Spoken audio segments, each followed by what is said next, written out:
la COC lo define como dos abortos o más consecutivos y que estén confirmados con ultrasonido o examen histopatológico. En cambio, en Europa lo definen como, al igual que la OMS, como tres o más abortos o embarazos fallidos consecutivos, pero que sean antes de las 24 semanas de gestación. Siguiente.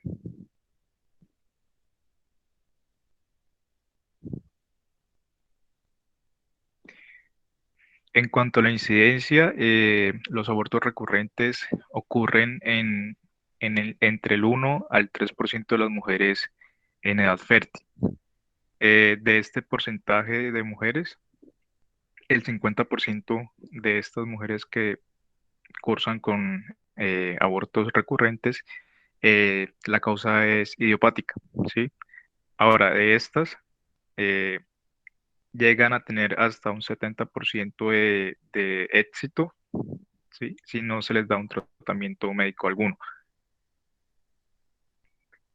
Solo el 5% de las parejas en edad reproductiva experimentan dos abortos espontáneos clínicos consecutivos y entre el 1 al 3% sufren de 3 a más abortos consecutivos. Siguiente. En cuanto a la etiología y los factores de riesgo, es muy importante conocer en esta parte de abortos recurrentes, eh, cuando estemos evaluando a la paciente, hacer una buena historia clínica y demás. ¿Por qué? Porque es importante, como las demás patologías, conocer cuál es la etiología o las posibles etiologías y darle un tratamiento si existe. Entonces, dentro de los factores de riesgo están los externos o medioambientales, eh, por ejemplo, la exposición a tabaco, al alcohol, al tomar café también está. Hay algunos estudios que relacionan el café con el aumento de riesgo al aborto, de más de 3 tazas.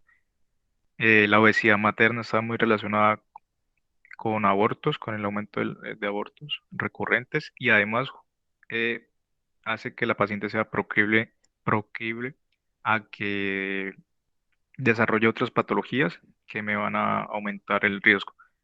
La edad materna es muy importante. Cuanto mayor sea la edad de la paciente, más riesgo va a tener de presentar abortos recurrentes.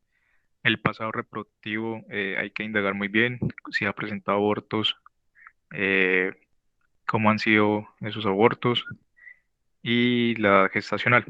Dentro de la etiología están varios, están la parte genética que comprende entre el 2,5 al 8%, están los anatómicos. Luego están los endocrinológicos, los inmunológicos, los neumofílicos y los desconocidos que son los idiopáticos. Siguiente.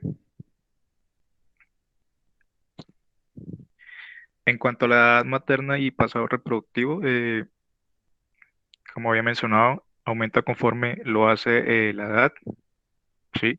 Eh, Normalmente lo que causa esta edad gestacional mayor es que se presenten defectos en la producción de óvulos y esto me hace que se generen patologías cromosómicas,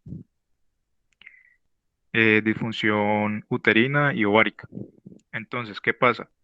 Si la paciente es menor de 30 años, tiene una probabilidad del 7 al 15% de generarme abortos recurrentes y vemos que cuando aumenta la edad gestacional, la edad de la materna, perdón, por encima de los 40 años, por encima de los 35 años, hay un cambio abrupto de 17 a 26% de generar abortos recurrentes. Y ya aumenta más a 40, después de los 40 años, hasta un 52%. También hay que tener en cuenta que no solo afecta a la parte materna, sino también la paterna. Se ha visto que hay casos en los que los padres por encima de los 40 años y las madres por encima de los 35 años, se ha visto que aumenta muchísimo el riesgo de que se genere un aborto recurrente.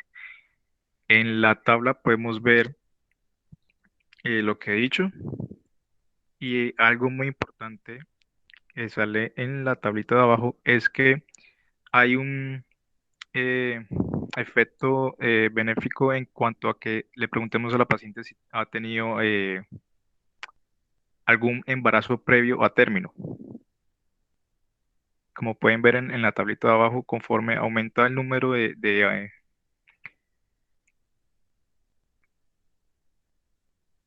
nacidos vivos en la parte de la derecha, comparado con las pacientes que no han tenido hijos vivos con anterioridad, vemos que disminuye mucho, aumenta con menor, eh, digamos, intensidad cuando la paciente ha tenido algún eh, producto vivo versus si no lo ha tenido, y en comparación con los abortos previos.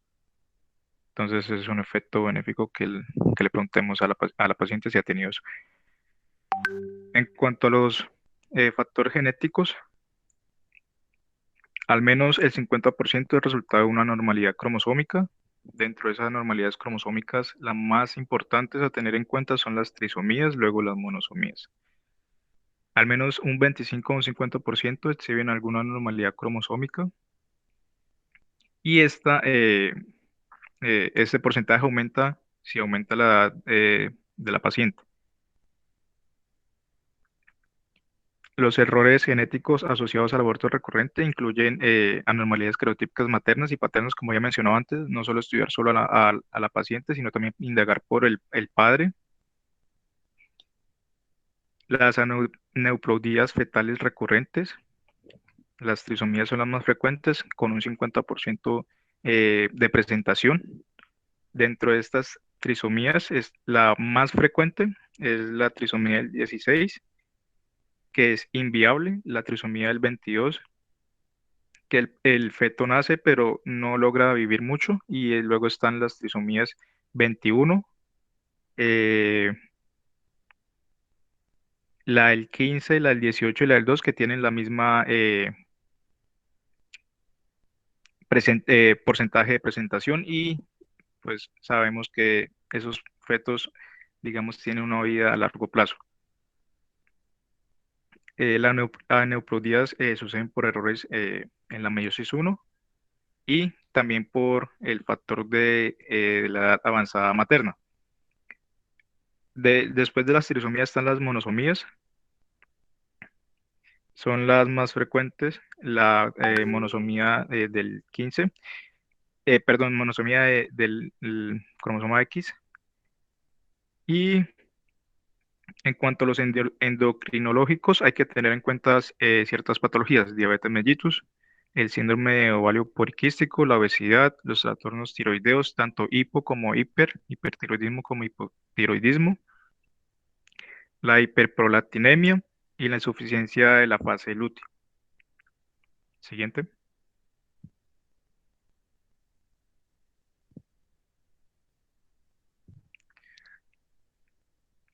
Hablando de los placentarios, hay que tener en cuenta todas las patologías que me desfavorezcan una placentación. Se presenta en 2 tercios de los abortos recurrentes debidos a factores placentarios. En cuanto a los trombofílicos, aquellos que involucren el factor quinto de Leiden, la resistencia a la proteína C activada, mutaciones en el gen de la protrombina y deficiencias de la proteína S. Y están los adquiridos, que está el síndrome antifosfolipídico. En cuanto a los anatómicos, están los defectos mullerianos, están las adherencias, los leiomiomas, perdón, y los pólipos y la insuficiencia cervical. Siguiente. En cuanto a los inmunológicos, aparte del síndrome antifosfolipídico, también está el LES, lupus eritematoso sistémico, que se presenta, perdón, que si la paciente lo presenta, tiene una porcentaje del 20% de presentarme abortos recurrentes en cualquier trimestre. Los infecciosos tienen una baja probabilidad de que sean causantes de hemorragias en el primer trimestre, pero igual en general son los gram negativos. Y aquí algunos como los TORS. Y en cuanto a los idiopáticos, como ya mencioné antes, representan el 50% de los abortos recurrentes, no se tiene una causa conocida. Y en esto hay algo peculiar y es que si estas pacientes normalmente tienen un mejor pronóstico en comparación con los demás factores de riesgo. Siguiente.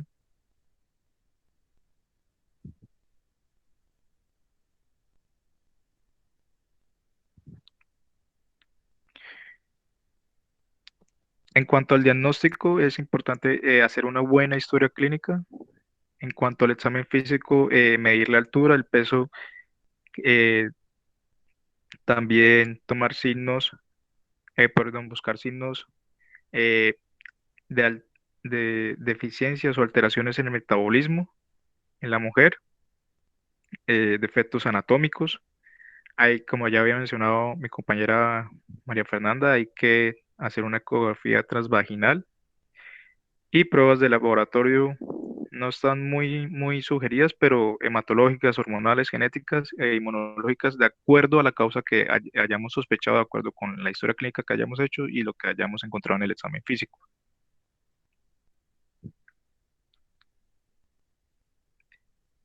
La imagen de la tablita, Brian, por favor.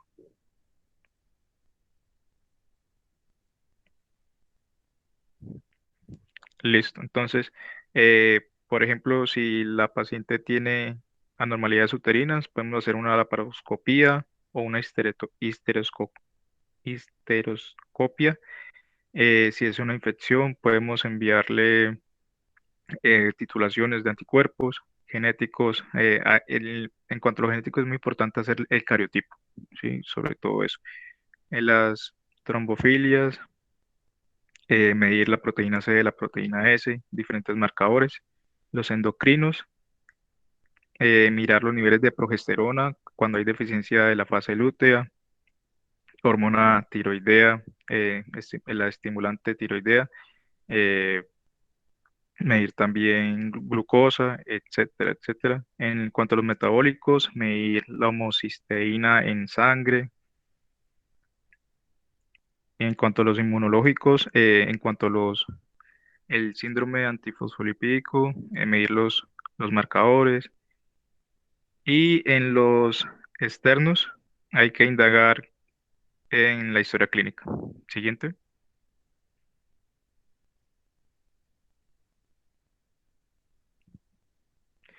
En cuanto al tratamiento, como había mencionado con anterioridad, hay que tener mucho cuidado. Vamos a dar tratamiento de acuerdo a la etiología o las posibles etiologías. Entonces, básicamente hay que dar asesoría genética si vemos que el carotipo salió anormal. También podemos hacer tratamiento médico y tratamiento quirúrgico, ¿sí? Dependiendo de todas las patologías que me están causando el aborto recurrente. También importante dar apoyo emocional a las parejas. Y en la tablita podemos ver, si la puede colocar Brian, por favor, podemos ver los diferentes tratamientos de acuerdo a la etiología. Entonces, si es genético, si hay un desbalance por translocación, consejería genética, pensar en una eh,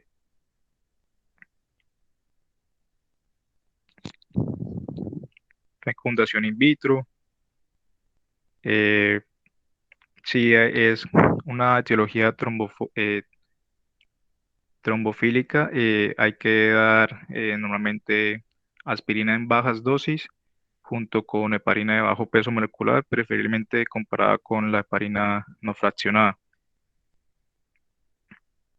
Eso también obedece para el síndrome antifosfolipídico, por ejemplo, en la fase, la deficiencia de la fase lútea.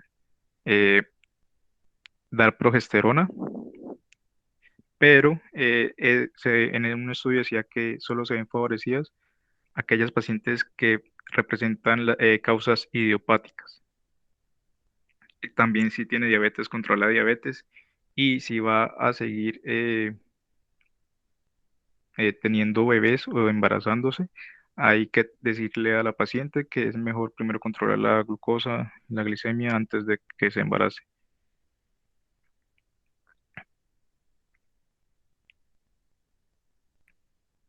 En cuanto a los quirúrgicos de las malformaciones anteriores,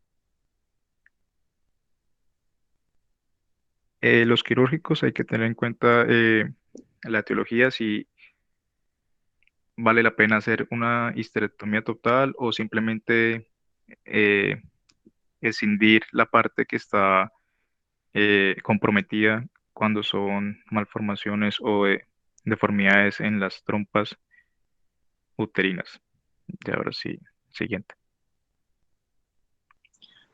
Bueno, buenos días. En cuanto al aborto séptico, recordar que es la infección del útero y o de los anexos que se presenta después de un aborto espontáneo, ya sea terapéutico o inducido. Aunque con la legalización del aborto ahora son más raras las infecciones y las muertes maternas asociadas anteriormente con abortos sépticos no legales, aún así se siguen viendo con el aborto espontáneo provocado en menor cantidad, pero se siguen viendo.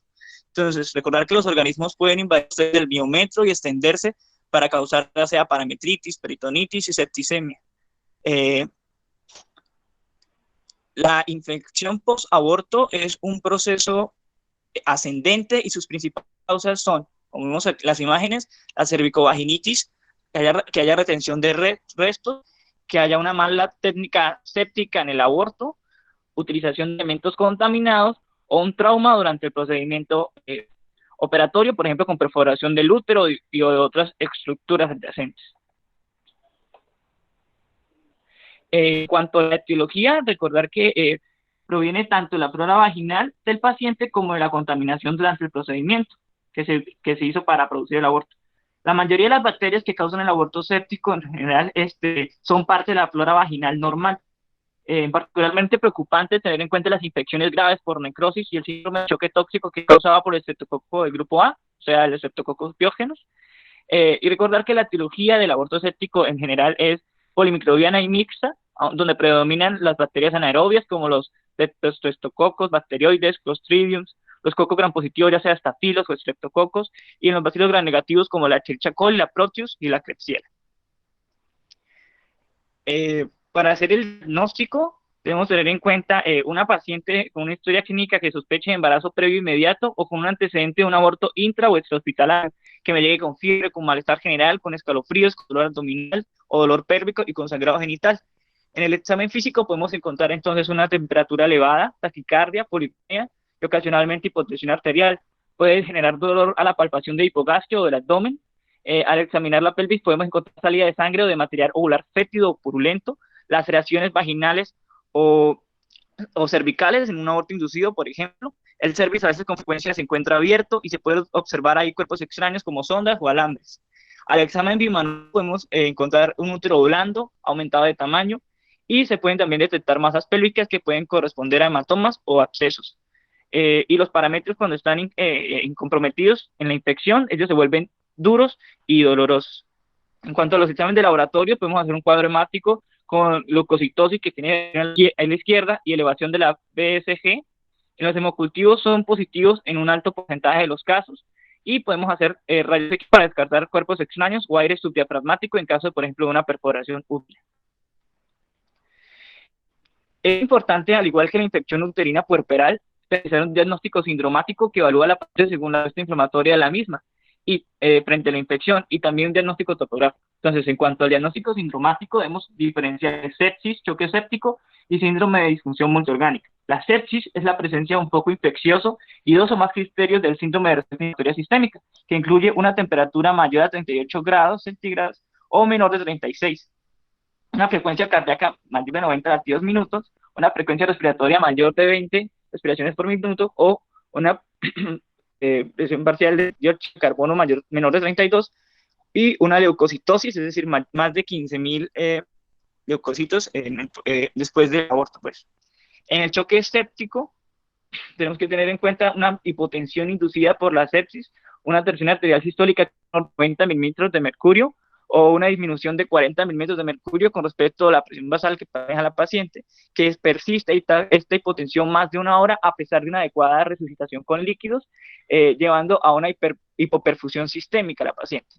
Por último, pues ya el síndrome de disfunción multiorgánica es la disfunción de dos o más órganos secundarios a la hipoperfusión y a los mediadores de la sepsis. Entre los sistemas más frecuentemente afectados por esta disfunción o por esta hipoperfusión son el respiratorio, el cardiovascular, el renal, el hepático, el sistema nervioso y la coagulación. El diagnóstico topográfico, entonces vamos a decir que es la infección localizada solo en el útero, 1A, endometritis, 1B, miometritis, en 2 sería infección de los anexos y parametrios, 2A, salpingitis, 2B, un absceso tubárico o tubovárico, y 2C es la celulitis pélvica.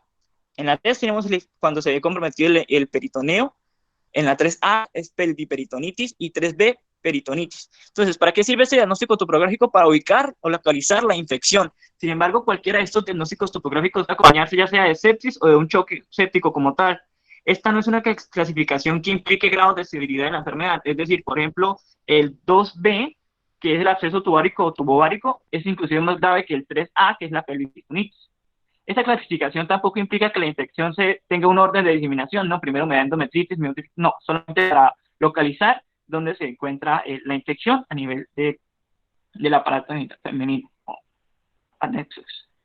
El tratamiento, pues, no es muy normal que en estos pacientes alcance la sepsis o choque séptico. Sin embargo, como sabemos en todo paciente en estos casos, debemos hacer reanimación hemodinámica, administrar líquidos cristaloides, vigilar la movimiento del paciente, la presión venosa central, la diuresis, los gases arteriales.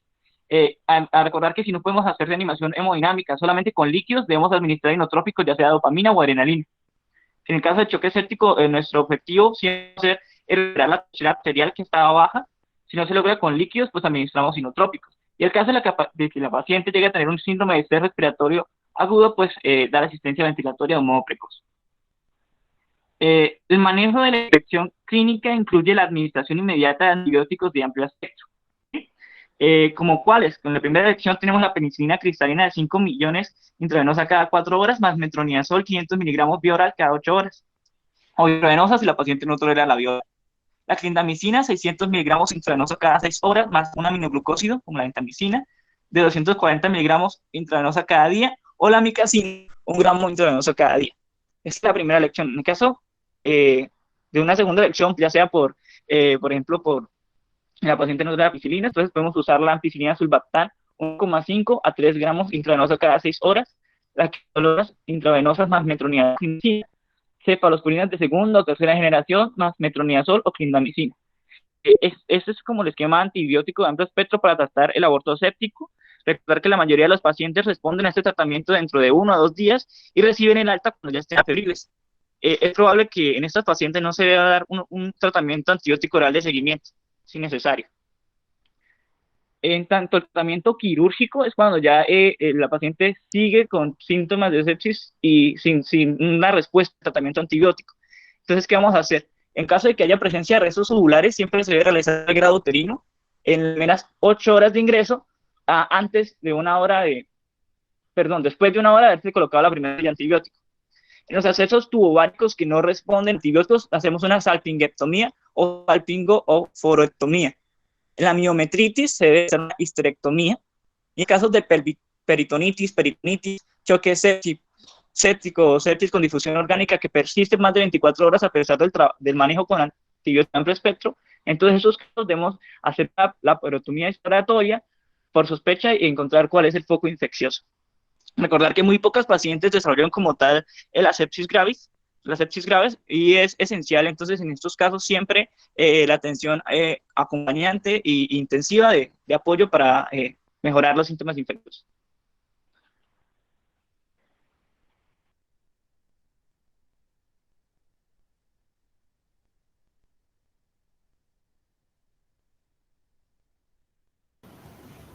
Buenos días. Para continuar con el embarazo ectópico, debemos tener presente que El diagnóstico precoz de esa condición es fundamental para reducir la mortalidad materna y además mejora las tasas de éxito del tratamiento, sobre todo porque en muchas mujeres no se expresan factores de riesgo identificables. El embarazo ectópico se refiere entonces a la implantación de un embrión fuera del endometrio. Además, corresponde a una urgencia médica. El tratamiento expectante, que más adelante vamos a hablar de él, se utiliza menos que el tratamiento médico. No obstante, se refiere a mujeres asintomáticas, vitalmente estables, asintomáticas y que desean evitar la cirugía. La cirugía mínimamente invasiva es el gold standard para el manejo desde los embarazos ectópicos inestables o rotos. Siguiente, por favor.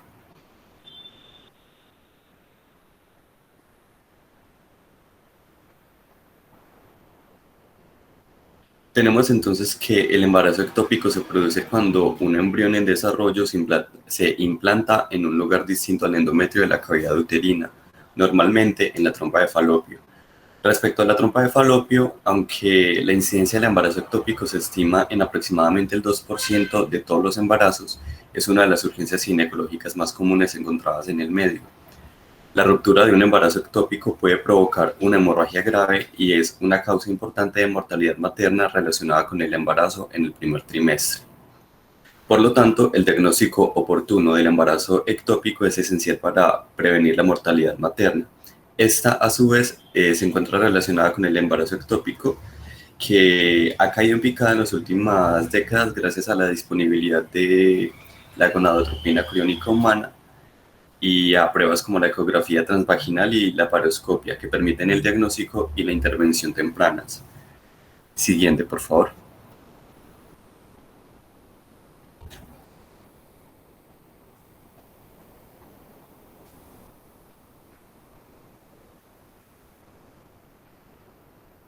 Como factores de riesgo tenemos que solo la mitad de las mujeres a las que se les diagnostica un embarazo ectópico tienen factores de riesgo identificables, como habíamos mencionado anteriormente. Por lo tanto, es fundamental mantener un alto índice de sospecha en todas las mujeres en edad reproductiva que presentan amenorrea, dolor abdominal, sangrado vaginal irregular o antecedentes de embarazo ectópico. El factor de riesgo más documentado para un embarazo ectópico es el embarazo ectópico previo, ya que mujeres con un embarazo ectópico anterior tienen un riesgo 10 veces mayor de recurrencia que la población general. Adicionalmente, tenemos que mujeres con adherencias perihepáticas con una complicación de la enfermedad inflamatoria pélvica tienen el doble de riesgo de recurrencia de embarazo ectópico en comparación con mujeres no afectadas. Se sabe también que el tabaquismo e incluso el consumo ligero de 1 a 9 cigarrillos al día aumenta el riesgo de embarazo ectópico hasta el doble. Adicionalmente, tenemos como riesgo también una edad superior a los 35 años, antecedentes de infertilidad, cirugía tubárica previa y enfermedad inflamatoria pélvica confirmada. Además, la cirugía genital, la endometriosis y la dismenorrea han sido reconocidos como factores de riesgo. El diagnóstico de los trastornos de salud mental, incluyendo depresión, ansiedad, trastorno de adaptación y el trastorno somatomorfo, también se encuentran relacionados con este. Siguiente, por favor. Para el diagnóstico es importante tener presente los antecedentes y la presentación, ya que los embarazos ectópicos casi siempre ocurren en la trompa de falopio en más del 95%, particularmente en la ampolla, en la porción distal, que corresponde al 70%. Menos embarazos tubáricos ocurren en el istmo, en la porción medial, que corresponde al 12%, y en la fimbrina, que corresponde al 11%. En raras ocasiones los embarazos pueden crecer en el cuello uterino con una incidencia menor al 1% o en el abdomen al 1%. También pueden crecer en el ovario correspondiente al 3%. Por lo que es importante obtener una historia clínica completa, en la que se deben incluir entonces antecedentes menstruales y obstétricos para determinar la edad gestacional y evaluar los factores de riesgo en todas las mujeres de edad reproductiva. Las mujeres con un embarazo ectópico suelen presentar dolor abdominal, hemorragia vaginal o ambos. Sin embargo, estos también son síntomas de aborto espontáneo, que es por mucho la causa más común del fracaso del embarazo y o del aumento anormal de los niveles de gonadotropina coriónica humana.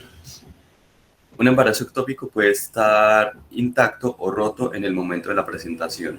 Este último puede presentarse con inestabilidad hemodinámica y un abdomen agudo que requiere una gestación quirúrgica urgente para hacer frente a una hemorragia en curso.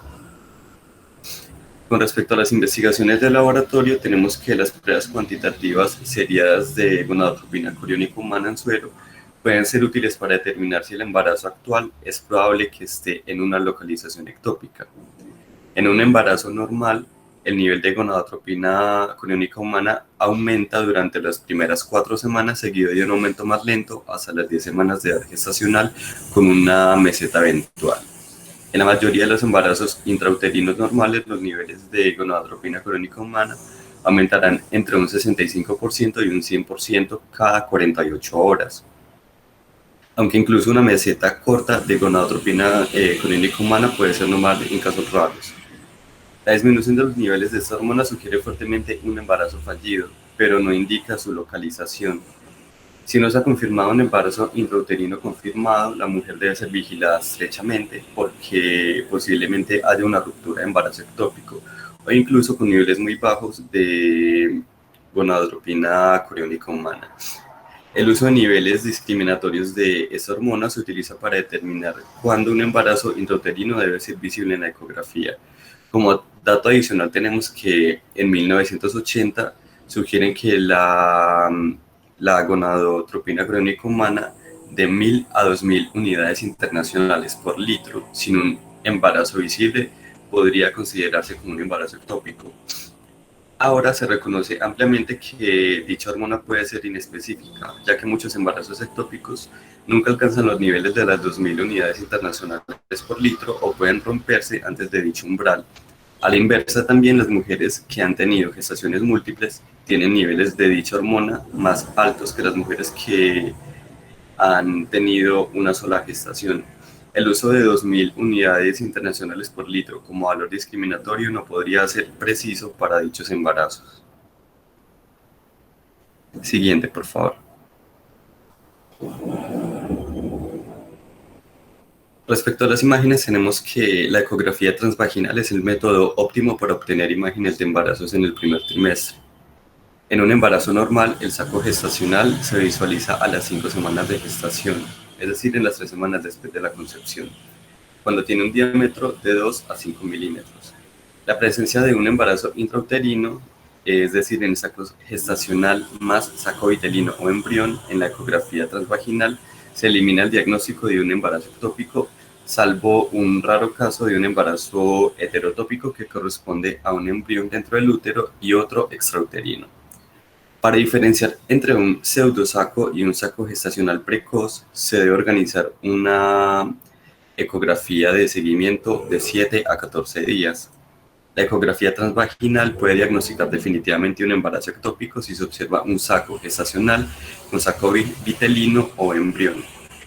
Es visible la presencia de hemoperitoneo, que corresponde al líquido intraperitoneal ecogénico, y el flujo sanguíneo placentario de la placenta dentro de la periferia, y dentro de la periferia de esta masa, que se conoce como el anillo de fuego, en el Doppler con color en el diagnóstico. Ahora sí, para retomar el tema del manejo expectante, tenemos que el tratamiento expectante del embarazo ectópico implica dejar que el embarazo siga su curso natural con un estrecho seguimiento médico hasta que haya una resolución clínica de los síntomas.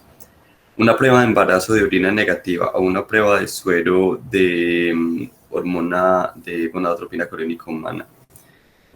Hay pruebas de que el tratamiento de un embarazo ectópico puede ser una opción segura en una población selecta de mujeres que están hemodinámicamente estables y asintomáticas y que además tienen un valor de dicha hormona inferior a 1000 unidades internacionales por litro, con niveles decrecientes y que pueden acceder de forma fiable a seguimiento médico regular. Esas mujeres pueden evitar el uso de metotrexato y sus posibles efectos secundarios. Sin embargo, cabe destacar que un estudio de cohorte de seguimiento de 5 años de 217 mujeres que se sometieron a un tratamiento quirúrgico del primer embarazo ectópico sugirió que había un riesgo de 2.68 veces mayor de embarazo ectópico recurrente en las mujeres que se sometieron a un tratamiento expectante.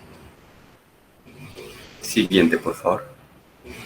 Como tratamiento médico tenemos que el metrotexato es la opción más común para el tratamiento de embarazo ectópico y se utilizó por primera vez en 1982. Consta de un antagonista del folato que impide la replicación de ADN y afecta a las células que proliferan rápidamente, como las células del embrión en desarrollo. Una dosis única de metotrexato se administra intramuscular en función de la superficie corporal. Se recomienda 50 miligramos por metro cuadrado. Debemos tener presente que una reducción de menos del 15% del nivel de la gonadotropina crónica humana entre los 4 y 7 días post-tratamiento puede indicar que el tratamiento es inadecuado. Por lo tanto, puede ser necesaria una segunda dosis de metotrexato. Es importante mantener una estrecha observación para asegurar la estabilidad de la paciente. La disminución de los niveles de dicha hormona y la normalidad de las pruebas de función hepática normales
Al parecer al compañero se le fue el internet, entonces pues vamos a continuar nosotros para no tardarnos más, ¿no?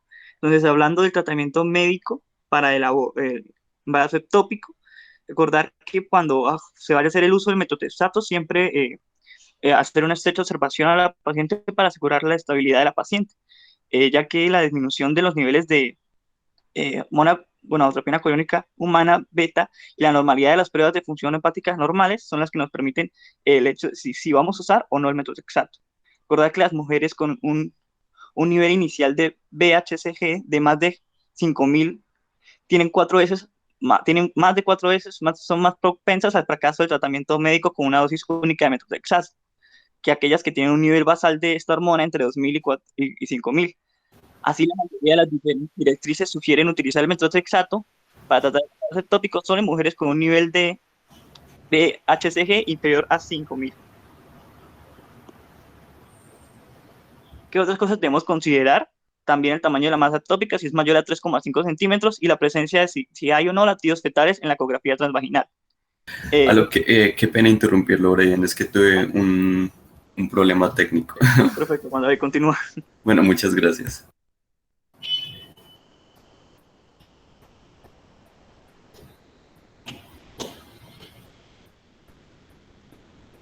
¿Me permites, porfa, la diapositiva anterior para ubicarme? Ahora sí, siguiente, por favor. Bueno, para considerar, debemos tener presente que otros factores como la masa ectópica, una masa ectópica mayor a 3,5 centímetros y la presencia de latidos fetales en una ecografía transvaginal se consideran contraindicaciones para el uso de la terapia médica porque podrían indicar un embrión más desarrollado, lo que implica un mayor riesgo de embarazo ectópico. Importante tener presente que 1 de cada 3 mujeres puede experimentar efectos secundarios leves autolimitados del metotrexato, como náuseas, diarrea estomatitis y conjuntivitis. Complicaciones graves como anafilaxia, daño pulmonar y mielosupresión también se han notificado. Dado que el metotrexato puede causar una disfunción hepática temporal, es importante obtener un hemograma y resultados de laboratorio de la función hepática y renal de referencia y controlar la función hepática si se está indicado. También se debe aconsejar a los pacientes que suspendan sus suplementos que contengan folatos, ya que esos inhiben la función del metotrexato. Adicionalmente, antiinflamatorios no esteroideos también deben evitarse, ya que son susceptibles de reducir el aclaramiento renal del fármaco al reducir el flujo sanguíneo renal. Además, el alcohol debe evitarse durante el tratamiento con metotrexato para prevenir el efecto combinado de los fármacos hepatotóxicos. Dicho medicamento, valga la redundancia, el metotrexato no debe administrarse a pacientes con disfunción hepática o renal, enfermedad pulmonar, disfunción hematológica, inmunodeficiencia o enfermedad de úlcera péptica, o aquellos que se encuentren amamantando. Dado que se trata de un tratamiento ambulatorio y un embarazo ectópico puede romperse durante el tratamiento, es importante alertar a las pacientes sobre los síntomas de embarazo ectópico y que busquen atención médica inmediata si reconocen dichos síntomas. Es de interés saber que investigadores de la Universidad de la Columbia Británica han demostrado que la hormona liberadora de gonadotropina y su receptor se expresan en células del trofoblasto y del epitelio de la trompa de falopio en los lugares de implantación del embarazo ectópico. Siguiente, por favor. Con respecto a la gestión quirúrgica, tenemos que con la mejora de los instrumentos y las técnicas laparoscópicas, la cirugía mínimamente invasiva se ha convertido en el gold standard para el tratamiento del embarazo ectópico y ha sustituido en su mayor parte a la laparotomía. La cirugía laparoscópica ofrece una opción más segura, rápida, económica y estética. Sin embargo, la laparotomía se utiliza a veces para casos hemodinámicamente inestables porque puede ofrecer una mejor visualización del campo cuando se trata de una hemorragia importante. Existen dos técnicas laparoscópicas para tratar los embarazos tubáricos. La salpingectomía, en la que se extrae la trompa de falopio que contiene el embarazo ectópico, y la salpingotomía, en la que la extirpación de la masa ectópica, además se conserva la trompa de falopio afectada. Siguiente, por favor. Tenemos entonces la salpingectomía versus salpingotomía. En un ensayo se informó que una persistencia de trofoblastos postquirúrgica en el grupo de la salpingotomía que el grupo de salpingectomía. El ensayo tampoco encontró diferencias significativas entre las estancias concebidas naturalmente 36 meses después de la cirugía. De esta manera, para mujeres con un embarazo tubárico y una trompa sana, la salpingectomía es una opción de tratamiento razonable porque minimiza el riesgo de persistencia de la masa ectópica y no parece reducir la fertilidad futura. Sin embargo, las mujeres con patología tubárica contralateral o sin trompa contralateral, el tratamiento conservador con salpingotomía, si desean mantener el potencial de concepción natural, es más recomendable. Respecto al riesgo de embarazo ectópico recurrente, múltiples estudios han evaluado el riesgo de recidiva ectópica tras la salpingotomía frente a la salpingectomía, pero no se ha llegado a ningún consenso. Siguiente, por favor.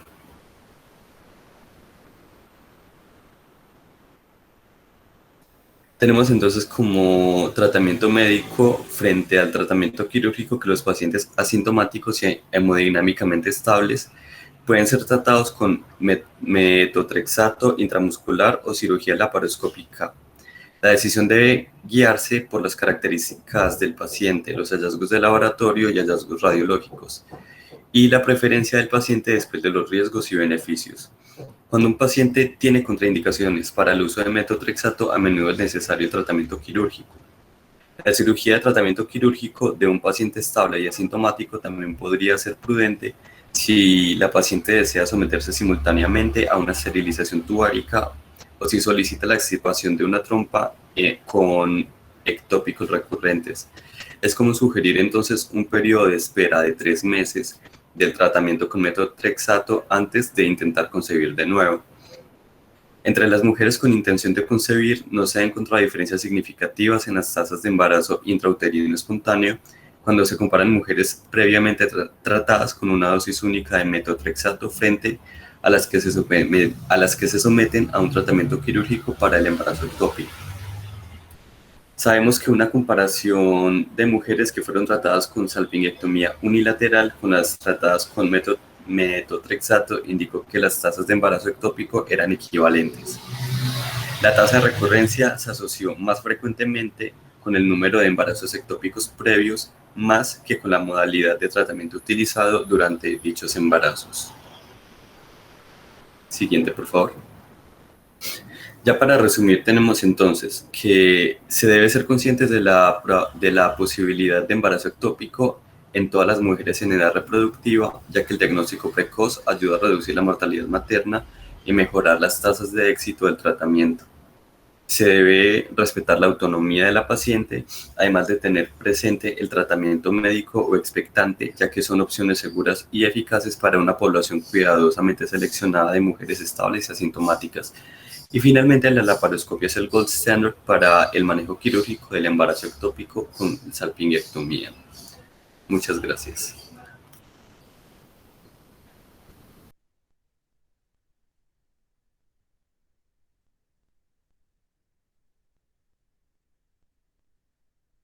Listo, doctor. ¿Listos? ¿Alguna pregunta? ¿Alguna duda?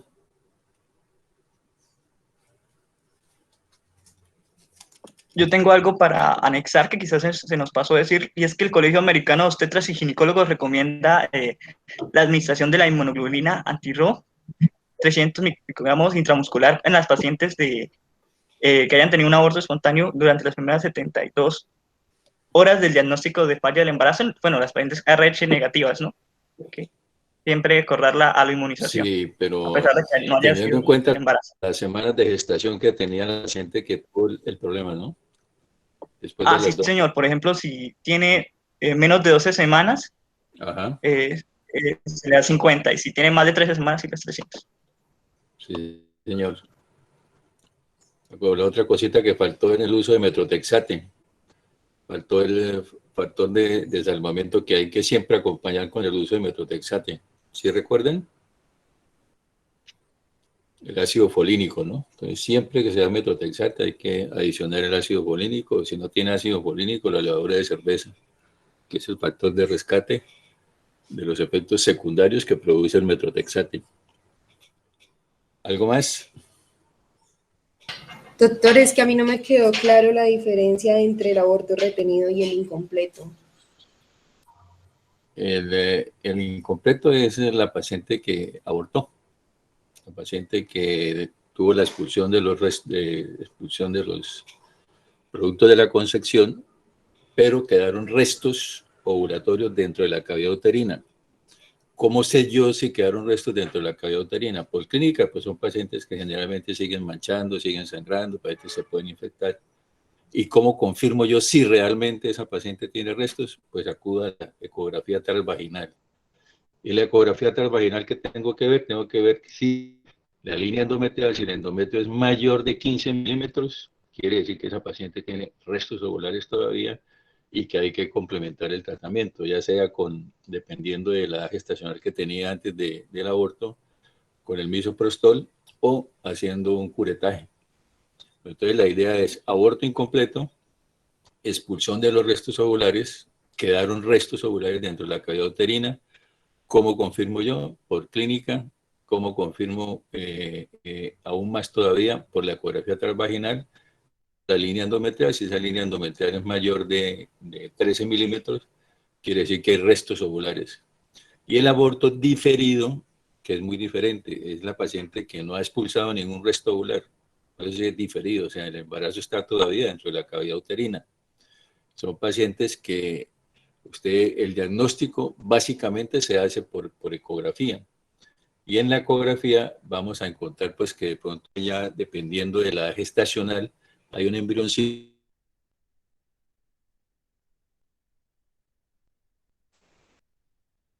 El embrión no hay actividad cardíaca, se mantiene dentro de la cavidad uterina. Eso es aborto diferido, o sea, pérdida del embarazo visibilidad del embrión dentro de la cavidad uterina y ese embrión no tiene frecuencia cardíaca, se llama aborto diferido, o sea, no hay expulsión de restos ovulares.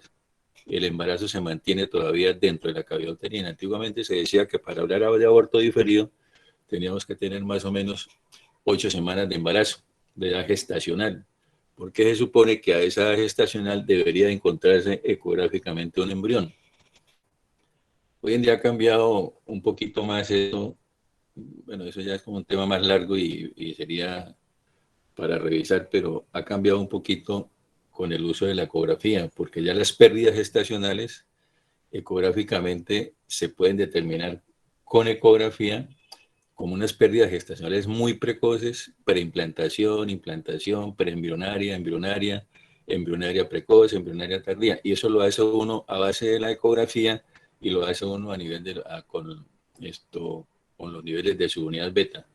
Ese ha sido el cambio que ha habido últimamente en la clasificación de la pérdida, pues que no se habla acá en este momento, de la pérdida gestacional precoz. ¿Algo más? Doctor, y por ejemplo, en ese caso, cuando la mujer tiene un aborto incompleto, usted decía que hay que hacer un curetaje, pero ¿hay alguna contraindicación para realizar eso? ¿O a todas siempre se les tiene que hacer? No, no a todas. Por eso estaba comentándole que cuando uno hace la ecografía y confirma que hay presencia de restos ovulares, hay dos formas de hacerlos, dependiendo de la experiencia que tenga cada cual. Una, farmacológica. Si los restos ovulares son muy escasos, que uno lo puede cuantificar por la ecografía transvaginal, si la paciente no tiene ningún proceso séptico en curso, perfectamente podemos utilizar la parte farmacológica, o sea, el uso de misoprostol, utilizándolo con 4 tabletas de misoprostol colocados en vagina y repitiendo cada 4 o cada 6 horas hasta lograr la expulsión completa de los restos ovulares. Esa es una situación. Y la otra situación es en la que la señora, por ejemplo, tiene restos ovulares, se han dejado ahí y ya presenta un proceso séptico. Entonces presenta un proceso infeccioso. Esa paciente, pues como lo dijo su compañero, primero hay que manejar el proceso infeccioso, empezar a utilizar los antibióticos. Ya después de empezar a utilizar los antibióticos, después de 1 hora, como dijo su compañero, entonces sí someterlo a un procedimiento de un curetaje para hacer una limpieza de esa cavidad uterina. Entonces la idea es cuando quedan restos ovulares, dependiendo de la cantidad de los restos, dependiendo de la sintomatología clínica de la paciente, se puede hacer una ayuda farmacológica o se puede hacer una ayuda quirúrgica haciendo un legrado uterino. ¿De acuerdo? Listo, doctor, gracias. Doctor, qué pena, otra pregunta. ¿Las Sí. mujeres que se someten a tratamientos de fertilidad tienen mayor probabilidad de aborto? Sí, claro. Aumenta un porcentaje la posibilidad no solamente de aborto, sino de embarazos de localización incierta. Esa es otra cosa que ha cambiado últimamente, ¿no? Y ha cambiado por la ecografía. Cuando uno habla de embarazo ectópico, ecográficamente, cuando se va a hacer un diagnóstico muy precoz, entonces ya estamos hablando de embarazo de localización incierta. ¿Qué quiere decir eso? Que la paciente tiene una señal beta positiva, por decir algo, como habló su compañero, 1500, 2000, debería haber un saco de gestaciones, no lo hay. Entonces ya uno por la ecografía puede hacer un diagnóstico de un embarazo de localización incierta. Implica que tenemos que buscarlo dónde está. Si está por fuera del útero, en qué parte está, si en la trompa, en el ovario, etcétera. Ese es un diagnóstico que se está haciendo últimamente. Todo se hace en base de la ecografía y de la subunidad beta. Las pacientes que se someten a procesos de reproducción asistida, sí se ha confirmado con diferentes estudios, ya con metaanálisis, que hay un aumento de la pérdida de esos embarazos. O sea, hay un aumento de lo que es los abortos y un aumento también, no tan significativamente como el aborto del embarazo ectópico, pero sí se aumenta. ¿Alguna otra pregunta? Doctor, y en el caso de las pacientes que tienen enfermedades autoinmunes, como por ejemplo el lupus o artritis, en ese caso que también muchas veces utilizan el metotrexate como tratamiento para su enfermedad de base. Recuerde que el metotrexato está contraindicado en el embarazo, ¿no? Por lo que estamos hablando, se utiliza más bien para acabar con el trofoblasto, y el embarazo es trofoblasto. Entonces, de entrada, esos pacientes con síndromes autoinmunes, primero que todo hay que hacer un diagnóstico previo. La mejor medicina es la preventiva. Entonces, usted tiene el diagnóstico de una trombofilia, de un lupus eritematoso sistémico, entonces tiene que manejar primero la enfermedad, ¿no? Manejar la enfermedad, tratar de estabilizar la paciente, tratar de que esa paciente que está buscando, por ejemplo, con un lupus, no tenga una enfermedad renal, que no tenga afectación del riñón. Si tiene afectación del riñón, algunos dicen que está contraindicado un embarazo, otros dicen que con un manejo adecuado se puede, pero generalmente cuando hay un lupus y hay afectación renal, quiere decir que es una paciente que muy posiblemente es mucho mejor que no se embarace. Entonces, lo primero que todo, tener el diagnóstico previo, tener la paciente estable. Esas pacientes se deben manejar metotrexato, no, pero se debe buscar alternativas de manejo. Y lo que tenemos que hacer nosotros los obstetras es mantener el embarazo. ¿Y cómo lo hacemos? Como lo dijo su compañero, utilizando la aspirinita, las dosis de aspirina bajas de 100 miligramos diarios, que lo lleva uno hasta finalizar el embarazo, hasta la semana, faltando más o menos 2 semanas antes, 3 semanas antes del embarazo se suspende la aspirina, que se le da 100 miligramos diarios, y en algunos casos más avanzados se utilizan los anticoagulantes, como la enoxaparina, durante todo el embarazo hasta el final del embarazo, faltando más o menos 2, 3 semanas para finalizar el embarazo, se suspende, ¿no? Pero la idea es, primero, manejar la enfermedad de base. 2, en los casos de esas enfermedades autoinmunes, utilizar siempre el ASA, y en algunas ocasiones utilizar los anticoagulantes. ¿Listo? Sí, señor, muchas gracias.